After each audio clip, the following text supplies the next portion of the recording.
여러분 안녕하세요. 기도하겠습니다. 사랑하는 하나님 아버지 은혜를 감사합니다. 오늘은 마가복음 14장 32절부터를 할 것입니다. 하나님께서 하시옵소서. 우리들의 심령 주장해 주시고 우리들의 미간에 손등에 손목에 이 말씀 새겨 주시기를 간절히 소원하며 오늘도 함께 해주실 하나님 찬양하옵고 예수님의 이름으로 기도합니다. 아멘. 오늘은 이제 마리아, 옥합을 가진 마리아의 헌신과 배반의 기회를 찾는 유다, 옛 언약 유월절 예식과 예수님이 피로 기념하는 성찬 예식에 대한 이야기를 하고, 배반을 예언하시는 예수 그리스도께서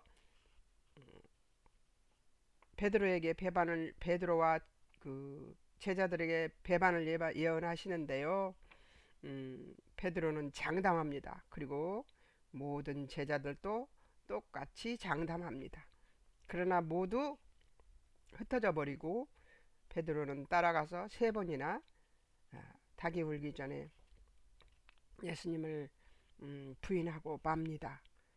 여기까지는 이제 예수님이 제자들과 그 앞으로 되어질 일들에 대해서 예언하신 부분이에요.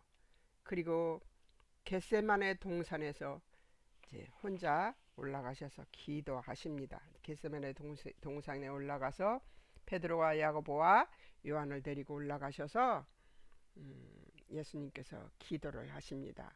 무엇을 기도하실까요? 예수님은 이제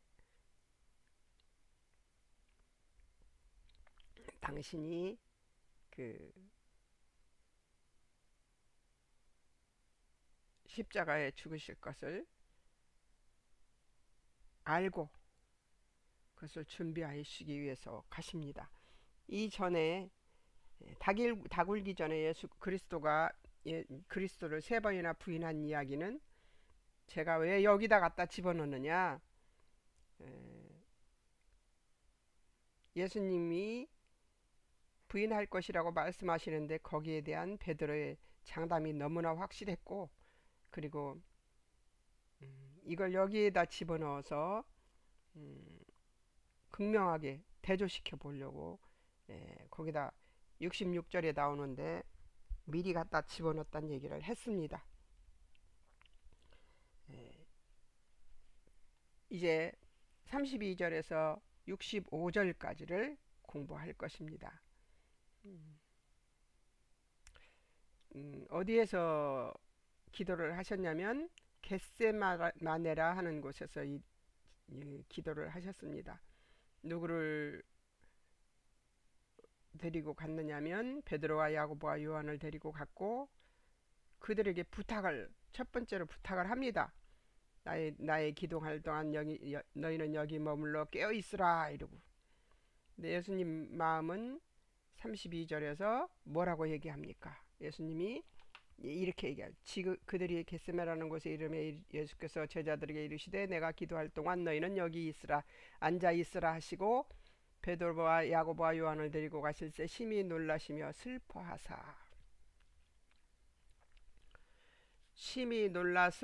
내 마음이 심히 고민하여 죽게 되었도다 하고 슬퍼하십니다. 34절에서는 고민하여 죽게 되었도다 이렇게 얘기를 하고 있습니다. 이제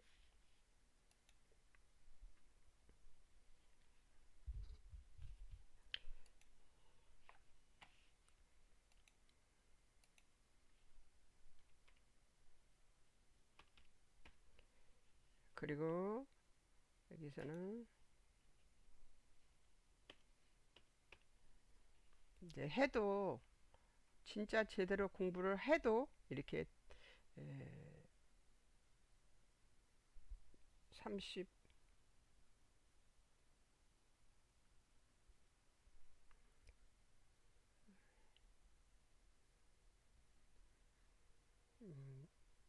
심히 놀라 슬퍼서 내 마음이 심히 고민하여 죽게 되었도다 하고 얘기하시고, 그리고서 예수님이 뭘 하냐면 이 될 수 있는 대로 이 때가 지나가기를 자기에게서 지나가기를 구하고 기도를 합니다. 첫 번째 기도는 그렇게 기도를 하시고 그 다음에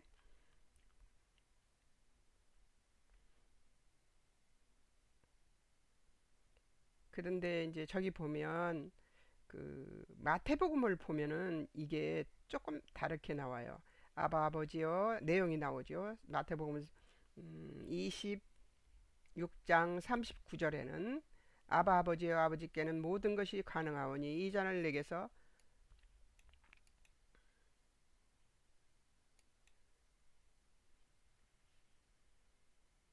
옮기시옵소서. 그러나 나는 나의 원대로 마옵시고 아버지의 원대로 하옵소서 하고 자세하게 기도 내용이 나옵니다. 그래서 제가 마태복음과 함께 보는 겁니다. 자, 그 다음에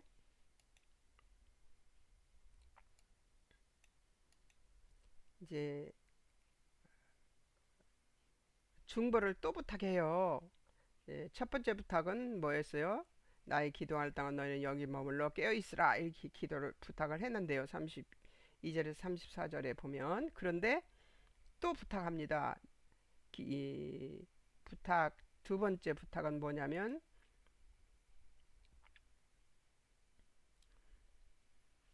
37절에 나옵니다. 37절에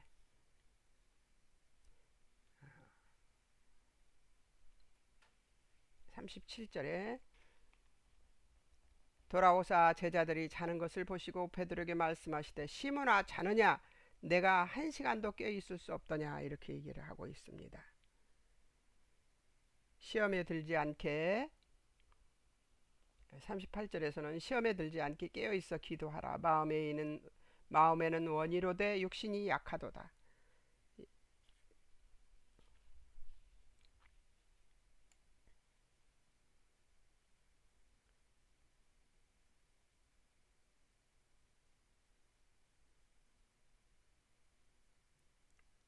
다시 이제 2차 기도를 하시고 다시 오사 보신즉 잠든 제자들이 심히 피곤하다 하고 얘기하고 두 번째 기도를 또 하십니다. 39절에서 다시 나아가 동일한 말씀으로 기도하시고 다시 나가서 동일한 말씀으로 기도하시고 40절에 또 39절에서 이제 두 번째 기도를 하죠. 그 다음에 40절에서 다시 보니까 또 잠이 들었습니다. 그들이 자니 이는 그들이 눈이 심히 피곤함이라 그들이 예수께 무엇을 대답할 줄 알지 못하더라. 세 번째 오사 또 세 번째 41절의 세 번째 기도 같은 말씀으로 또 기도합니다. 이제는 세 번째 오사 그들에게 이르시되 이제는 자고 쉬라 그만 되었다 배가 때가 되었도다 이렇게 얘기를 합니다.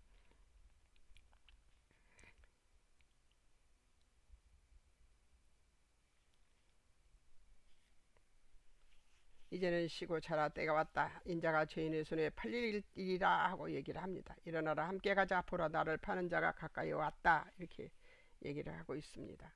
그러니까 예수님이 계속 기도 부탁을 중보 부탁을 해놓고 그리고 계속 가서 기도하시고 똑같이 기도하시고 똑같이 기도하시고 이렇게 오시지만 제자들은 여전히 자고 있습니다. 우리는요 이때는 성령 하나님이 없습니다. 그런 때이기 때문에 우리는 우리 힘으로는 우리 능으로는 깨어 있을 수 없습니다. 지금 여기서 얘기하는 것은 자고 못 자고 그것을 얘기하는 것이 아니고 영적으로 깨어 있고 깨어 있지 못하고 그런 것을 얘기하는 건데 우리 힘으로는 영적으로 깨어 있을 수 없습니다. 43절에서 보겠습니다. 43절 예수께서 말씀하실 때에 곧 열둘 중 하나인 유다가 왔는데 유다가 왔습니다. 작정한 유다와 지도자들의 하수인들이 검과 뭉치를 가지고 그 군호를 짠 대로 유다가 입맞추는 예수님께 손대니 곁에 있던 자가 그들 중 한 자의 귀를 칼로 쳐 떨어뜨립니다. 이게 44절까지죠. 47절까지입니다. 곁에 서 있는 자 중 한 사람이 칼을 빼어 제자들 중에 한 명이겠죠. 대제사장의 종을 쳐서 그 귀를 떨어뜨리니 사람들은 베드로라고 하는데요.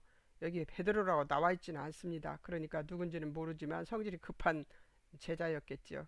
그 중에 성질이 제일 급한 사람이 베드로였으니까 베드로라고 짐작하지만 성경에 나와 있지 않으니까 천국 가서 물어봅시다. 자, 그리고 48절 예수님께서 말씀하십니다. 나를 검과 뭉치로 잡으려 했느냐?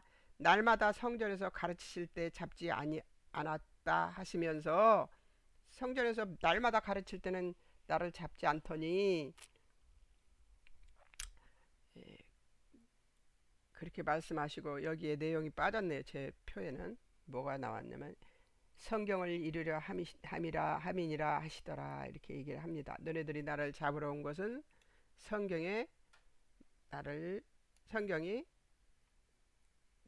성경에 그 성경을 이루려 하는 것이라고 얘기를 합니다.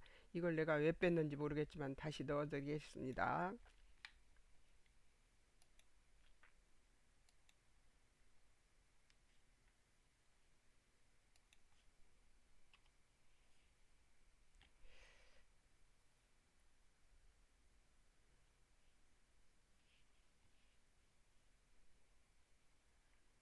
아, 예수님의 혼신의 기도는 내가 내 뜻, 이게 제가 이 예수님의 혼신의 기도를 보면서 이걸 정리한 것입니다. 예수님의 혼신의 기도는 내가 내 뜻이 아니라 아버지의 뜻대로였다. 나의 기도는 내용은 어떠한가? 아버지의 뜻대로 예수님의 뜻, 우리의 뜻대로 기도하는 우리는 기도를 그렇게 하죠. 근데 하나님은 하나님의 뜻대로 하는 기도만 받으시는 것 같아요. 제가 욕심을 부려서 제 자녀를 위해서 기도하면 하나님은 안 들어주시는 것 같습니다. 근데 그, 그 욕심이 들어가지 않는 기도는 하나님께서 들으시더라고요. 근데 우리의 욕심이 굉장히 치밀합니다. 그래서 기도의 응답이 없을 때는 내 욕심에 들어있는 내용이 없는가 찾아보고 그리고 기도를 해야 될 것 같습니다. 자, 이제 53절에서 50 50절에서 제자들이 다 예수를 버리고 도망합니다. 그리고 51절에서 한 청년이 벗은 몸에 배 혼이불을 두르고 예수를 따라가다가 무리에게 잡힘에 배 혼이불을 버리고 벗은 몸으로 도망하니라. 이게 다 그 제자들의 모습입니다. 다 동화만 가버리죠. 이게 어디서 말씀하셨죠? 예수님이 예언하셨죠? 26절에서 31절에서 말씀하십니다. 그러니까 막 베드로는 다 버릴지라도 나는 안 버리겠습니다. 그리고 제자들도 똑같은 말을 내가 주와 함께 죽을지언정 주를 부인하지 않겠다 이렇게 31절에서 말하는데 31절에 다른 제자들도 똑같이 모든 제자도 이와 같이 말하니라 이랬거든요. 그런데 그 사람들이 다 지금 도망해 버립니다. 먼저 다 도망해 버려요. 예수님 뒤를 따라왔던 그 베드로는 나중에 이제 66절에서부터 이렇게 배신을 하지만 이들은 다 도망해 버립니다. 그들이 예수를 끌고 이제 대제사장의 그 대제사장에게로 가니까 대제사장들과 장로들과 서기관들이 함께 다 모여 있습니다.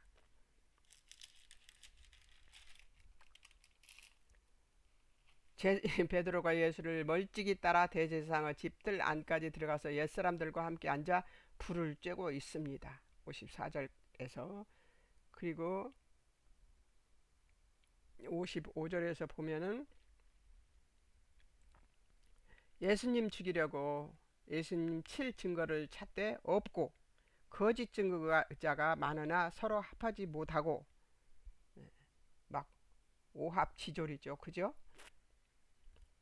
57절에서 보면 이 57절, 59절에서 보면 거짓 증언을 합니다. 예수님 말이 성전을 내가 헐고 손으로 짓지 아니한 다른 성전을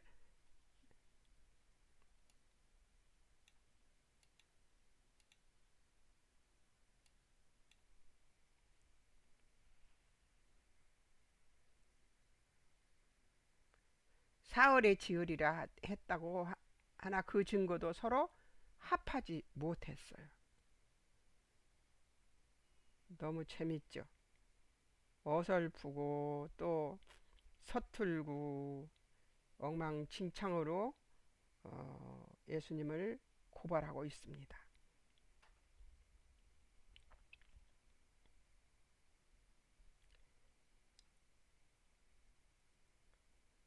잠잠하신 예수님께 대제사장의 질문이 있습니다. 내가 찬송을 받을 자의 아들 그리스도냐? 이렇게, 이렇게 질문을 합니다.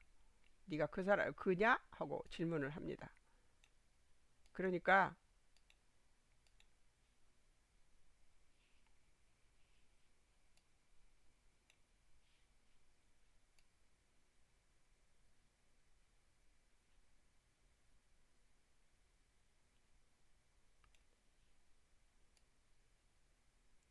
62절에서 예수님이 답합니다.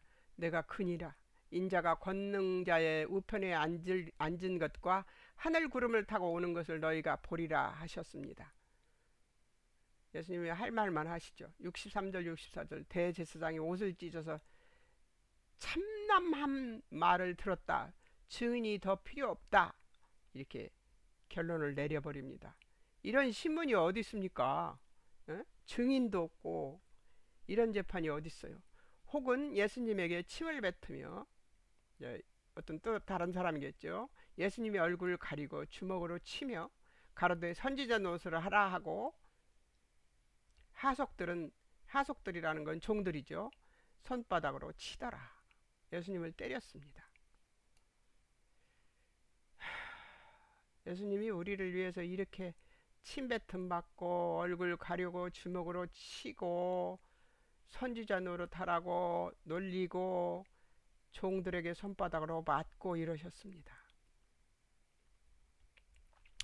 제가 간주를 좀 봤습니다. 요한복음 21장 15절에서 22절인데요. 성전을 헐고 사흘 만에 짓는다는 의미가 무엇인가를 좀 봤습니다. 19절 너희가 이 성전을 헐라 내가 사흘 동안에 일으키리라. 21절에서 예수님은 성전된 자기 육체를 가리켜 말씀하신 죽으심과 부활을 얘기하는 거죠. 죽으시고 3일 만에 부활하셨잖아요. 그러니까 성전된 자기 육체를 가리켜 말씀하신 것이라고 얘기하고 있습니다.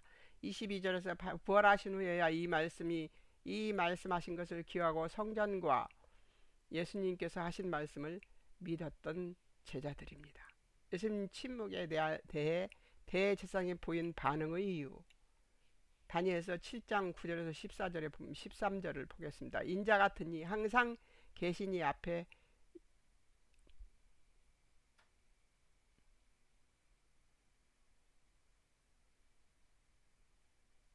인도되었다고 얘기합니다. 14절 예수님에게 권세 영광 나라를 주고 모든 백성과 나라들과 다른 언어를 말하는 모든 자들이 예수님 섬기게 했습니다. 예수님의 권세에 소멸되지 않는 영원한 권세에 멸망하지 않을 것이라 하나님께서 예수님에게 주신 영광을 권세를 얘기하고 있습니다. 그러니까 대제사장들이 이 예수님이 네가 그리스도냐 네가 찬송받을 자의 아들 그리스도냐 하고 질문했을 때 내가 그라 하는 대답만 하시고 나머지는 다 침묵하셨습니다. 시편 110편 1절에 보면 여호와께서 예수님께 말씀하십니다. 내가 내 원수들로 내 발판이 되게 하기까지 너는 내 오른쪽에 앉아 있으라. 이것은 무슨 말이냐면 완전 승리해서 예수님이 재림 때까지 예수님이 하나님 우편에 앉아서 통치하실 것이라는 얘기를 지금 하고 계시는 겁니다. 시편에서 그렇게 얘기하고 있습니다. 불이 불법한 자들도 제가 이 공부를 하고 요기를 공부하고 마친 기억을 적었습니다. 불이 불법한 자들도 무지한 백성도 모두 예수님 재판이 잘못된 것임을 알았을 것이다. 그러나 그들은 침묵했다.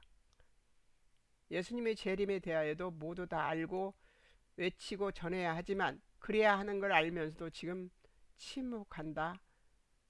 우리 모두 다. 무엇이 다를까요? 반성하는 시간입니다. 다시 한번 읽겠습니다. 불의 불법한 자들도 무지한 백성도 모두 예수님이 재판이 잘못된 것임을 알았을 것이다. 그러나 그들은 침묵했다. 예수님의 재림에 대하여도 모두 다 알고 외치고 전해야 하지만 그래야 하는 걸 알면서도 지금 침묵한다. 모두 다. 다른 거 있나요? 예수님의 재림도 사람들에게 알려야 하고 그리고 우리가 예수 그리스도의 복음을 많은 사람들에게 증거해서 그들이 예수님의 오심을 재림을 준비해야 되는 것을 잊지 않았으면 좋겠습니다. 그래서 제가 이거를 써봤어요. 이렇게.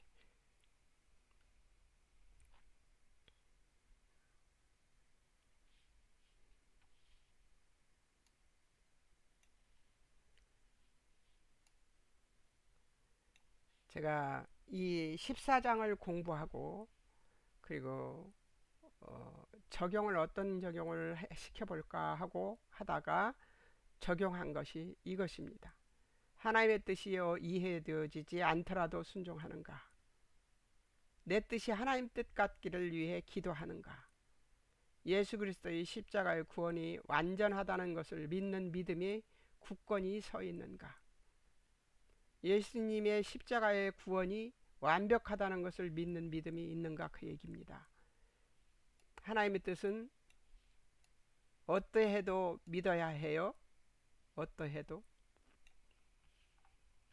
하나님의 뜻은 우리가 이해되지 않더라도 믿어야 한다는 것입니다. 저는 그 말을 지금 이 공부를 하는 동안 내내 하고 있습니다. 예수님이 하나님의 뜻이 우리에게 이해가 되지 않더라도 하나님의 뜻을 믿고 신뢰해야 하고 또 순종해야 되고 항복해야 됩니다. 왜냐하면 제가 그렇게 안 해서 70살까지 고생했습니다. 예. 그래야 한다는 것을 깨달은 것은 30 몇 살인데요. 몇 살 때였는데요. 그것을 해내는 것이 그렇게 어렵더라고요. 그 하나님 뜻이 이해가 되지 않지만 믿어야 되고 그대로 순종해야 되는 것이 굉장히 어렵습니다. 예, 우리의 세상적인 관점으로 우리가 하나님의 뜻을 어떻게 이해를 해요? 이해할 수가 없어요. 하나님 뜻은 생각해 보십시오. 신이 죽어서 실제로 이 땅에 오셔가지고 신이 죽어서 인간으로 오셔서 신이 죽어서 우리의 죄를 없앤다는 이 사실에 대해서 여러분 믿어지십니까? 그 당시 사람들도 못 믿었을 거예요. 당연한 겁니다. 그런데 우리가 그것을 믿고 순종해야 된다는 것이죠. 그것이 어렸을 적에는 믿어지지 않았었어요. 그리고 제 잘난 맛이 굉장했었거든요. 그래서 제 잘난 맛 때문에 제 의 때문에 이해되지 않는 것을 믿는다는 것이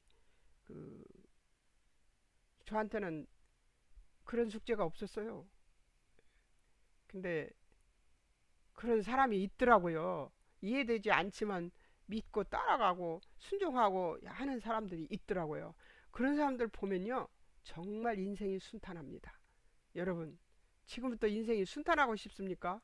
열심히 그냥 이해되지 않더라도 믿으십시오. 하나님은 여러분에게 절대로 해를 끼치는 분이 아니십니다. 여러분들에게 하나님이 주시는 것은 참 평안이고 그리고 복입니다. 하나님이 우리를 만들어 놓고 인간을 만들어 놓고 복 주시려고 하셨다고 그랬잖아요. 하나님 우리한테 주려고 하신 것은 복입니다. 복. 어떤 복? 평안의 복, 순탄한 복, 형통한 복. 근데 그것이 우리가 그것을 추구하는 자가 되면 안 됩니다. 하나님을 순종하는 것에만 집중하는 것을 원하십니다.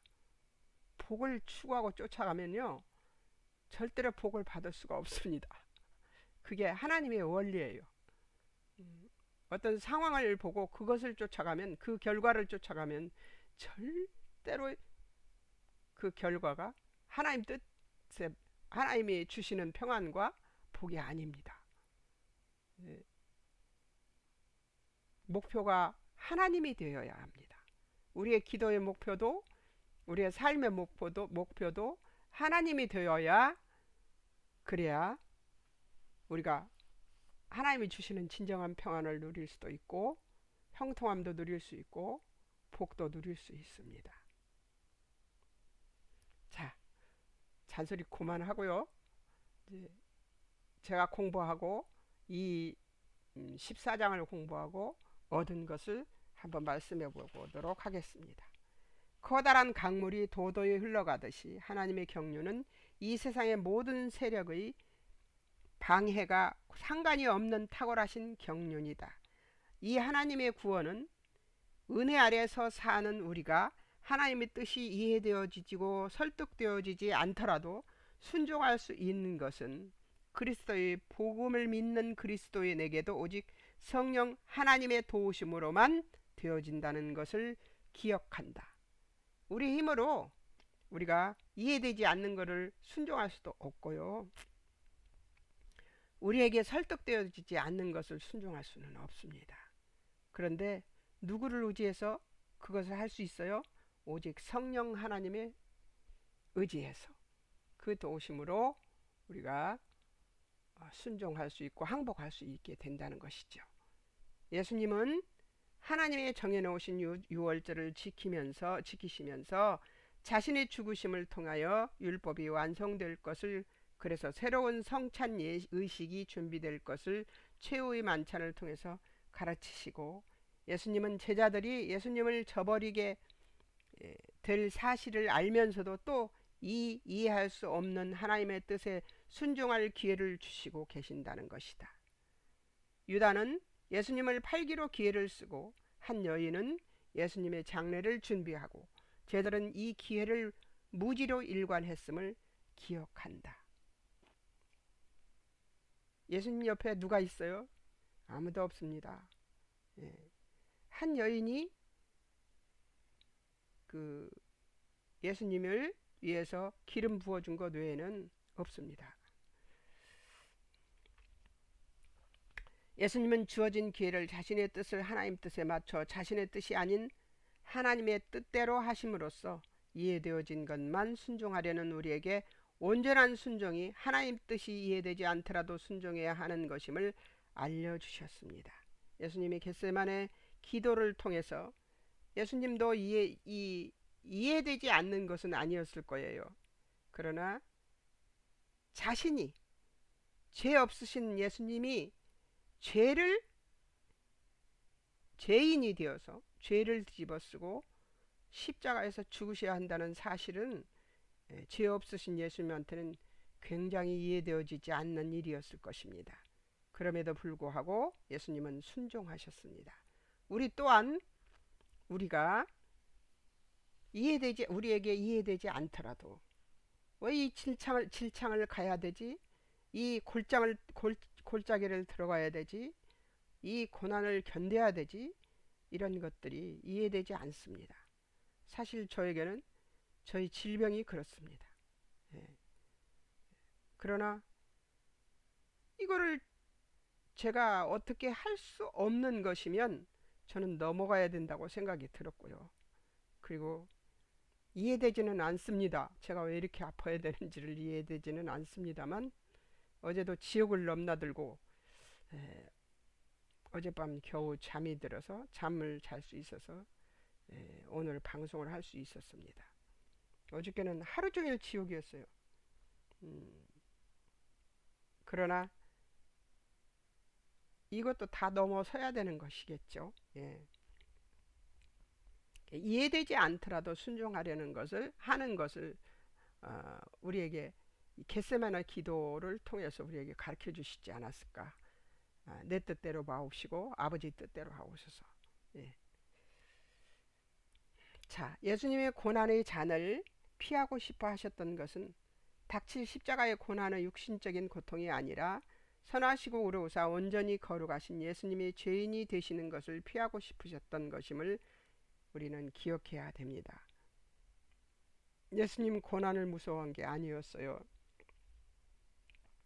예수님이 죄인 되시는 것을 피하고 싶으셨던 거죠. 자, 당시나 지금이나 불의와 불법과 불공정이 세상을 지배하고자 시도하는 것은 매일반입니다. 우리가 이 혼란스러운 세상에 살면서 정의를 구하기란 어렵기 그지 없습니다. 정신을 차리고 근신하여 깨어있지 않는다면 우리는 당시 사람들처럼 예수님을 만나고도 알아보지 못하는 눈먼 자가 될 것입니다. 하나님은 그래서 하나님의 뜻을 알 수 있는 성경을 주셨고 우리가 대제사장처럼 지성소에 들어가 하나님과 만날 수 있는 길을 예수님이 십자가의 구원으로 터 놓으셨습니다. 이 구원의 은혜가 완전하여서 우리는 날마다 성령 하나님의 도우심을 받아 하나님의 뜻에 순종할 수 있는 한량없는 하나님의 은혜 아래 살게 되었습니다. 이것을 감사하는 날과 나를 살아내는 자들이 되어야 함을 기억해야 할 것입니다. 세상은 불법하고 불공정하나 나의 내면도 불의합니다. 세상은 불공정하고 불공정하고 불법하고 나의 내면도 불의합니다. 우리는 다 압니다. 임금을 기다리는 왕후의 모습을 준비하고 재림을 기다려야 한다는 것을 기도해야 합니다. 예수님의 재림은 반드시 올 것이고 그리 멀지 않은 시대에 올 것입니다. 여러분 어떻습니까? 이 세상이 불공정하다고 불의하다고 왜 우리만 이 고난을 겪어야 하냐고 외칠 수 있겠습니까?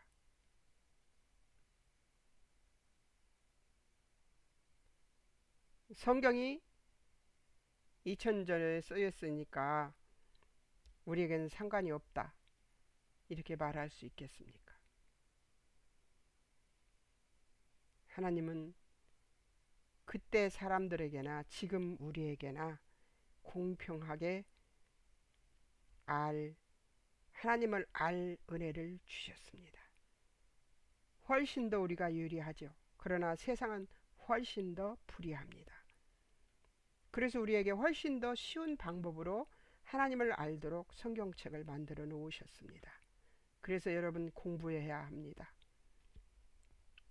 그리고 사복음서가 왜 사복음서인지 제가 저번에 말했을 거예요.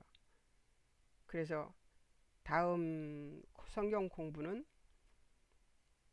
이 예수님의 말씀을 예수님이 살아낸 인생의 말씀을 다시 한 다른 방향으로 본 요한복음을 이 마가복음이 끝나면 해볼 생각입니다. 여러분 생각은 어떠신지요? 한 번 더 예수님의 인생을 다시 조명해보고 예수님이 하신 말씀을 다시 새겨서 우리들 심령 속에 새겨두는 그런 시간이 되도록 공부를 해볼까 하고 요한복음을 해볼 생각을 했습니다. 요한복음도 저 혼자서 아파갖고 비실대면서 공부를 했던 것이라 어떨지는 모르겠지만 같이 한번 더 해보는 게 어떨까 싶어서요. 다른 구약을 공부해 볼까, 작은 책들을 해볼까, 막 여러 가지로 생각을 해봤는데요. 사복음서인데 그래도 두 복음서는 해봐야 되지 않을까 이렇게 생각을 하고 해봤습니다. 해볼 생각을 해봤습니다. 그리고 15장은 이제 그 대제사장과 서기관들도 해야 되고 하나님 예수 그리스도 성령님은 그 기초라고 했죠. 그리고 말씀 그리고 이제 여기는 제자들이 그렇게 보이지는 않아요. 그러니까 대제사장들과 예수님을 예수님을 색칠하면 될 것 같아요. 거의 예수님이 그 구원이라는 게 있네요. 구원은 어떤 걸 하면 되냐면 네모지게 주황색으로 네모로 색칠하면 됩니다. 이게 15장은 그렇게 색칠해서 여러분 준비해 주시기 바랍니다. 15장과 16장만 남았습니다. 이제 15장 공부하고 16장 공부하고선 요한복음으로 넘어가겠습니다. 자, 여러분 오늘 또 승리하십시오. 잠깐 기도하겠습니다. 사랑하는 하나님 아버지, 얼마나 애로우셨을까요? 절대 기름과 물처럼 섞이지 않는 그 제자들의 모습, 그리고 예수님의 뜻을 전혀 모르는 제자들의 모습을 보고 예수님 마음은 어떠셨을까요? 이 쓸쓸한 가을 날씨 같지 않으셨을까요? 예수님은 그럼에도 불구하고 당신의 경륜을 이어가고 있습니다. 겟세마네 동산에서 하나님의 뜻대로 하시라는 기도를 하면서 예수님 또 자신이 죄인이 되어 십자가에서 죽으셔야 한다는 사실을 위하여 기도하면서도 자신이 죄인이 되는 것이 싫으셨음에도 불구하고 하나님 뜻에 순종하는 모습을 보이면서 우리에게 순종이 어떤 것인가를 보여주셨습니다. 하나님, 우리도 지금의 우리의 상황과 형편을 보고 바라보지 않고 하나님을 바라보면서 하나님의 뜻을 바라보면서 순종할 수 있도록 우리를 도와주시옵소서. 오늘도 하나님께 순종을 배우며 어떤 것이 순종인가를 배우며 이 시간을 마칩니다. 하나님 도와주시옵소서. 그 시대보다 예수님의 시대보다 더 불공정하고 불의하고 불법한 세상입니다. 그럼에도 하나님 우리에게 귀한 말씀을 주셔서 이 말씀의 지침 따라 하나님 뜻에 맞춰 살아갈 수 있도록 허락하여 주신 하나님께 감사와 찬송을 올려드립니다. 하나님 감사합니다. 또 배웠네요. 순종이 무엇인가를. 주님께서 은총을 내려주신 것을 감사하며 예수님의 이름으로 기도합니다. 아멘. 여러분 안녕히 계세요. 잘 순종하고 월요일 날 뵙겠습니다.